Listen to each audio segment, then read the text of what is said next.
Good. Okay.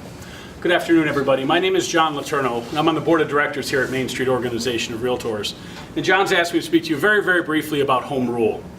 Now, home rule is a very, very tricky subject, so we're going to start with something a little different, and that is a number. That number is $203 billion. Now, that's a big number, and it's a really scary number, especially when you consider that that's the amount of unfunded pensions and liabilities in the state of Illinois right now. So you go, wow, that's even scarier yet. Yes, it is. And a lot of municipalities right now are looking at becoming a home rule unit of government to try to get back some of that money, because there's a lot of pension issues and a lot of budget issues happening right now. So how do you know if you're working in a home rule community? It's very easy initially, because if your unit of government has over 25,000 residents, you're automatically home rule.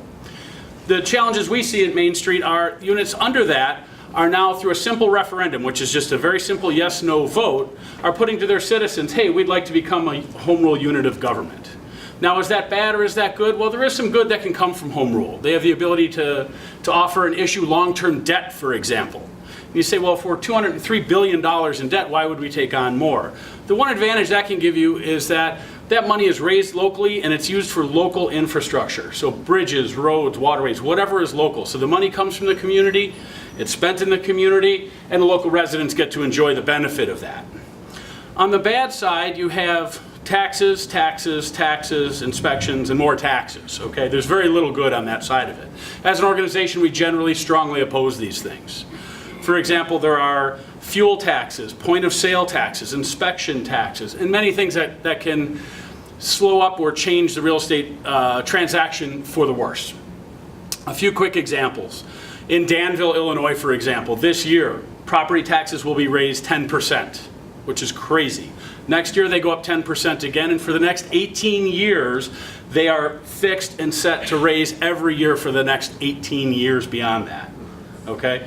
In Hoffman estates, taxes will be going up 4.9%, and this is all very local. Nothing you can do at the state level or your assessor. In Elgin, they will be going up between now and 2022. Taxes will go up 42% for those people who live in Elgin. So this is one of those old stories is, once you see the camel's nose come in the tent, the rest of the camel is coming. And that's what we find happens in situations like this. So this is where Mainstreet Organization of Realtors and your Government Affairs Committee work as advocates. We strongly oppose these situations where there are referendums out there. And our success rate in the past few years, we've battled approximately 110 of these. 95% of the time we're successful in defeating those.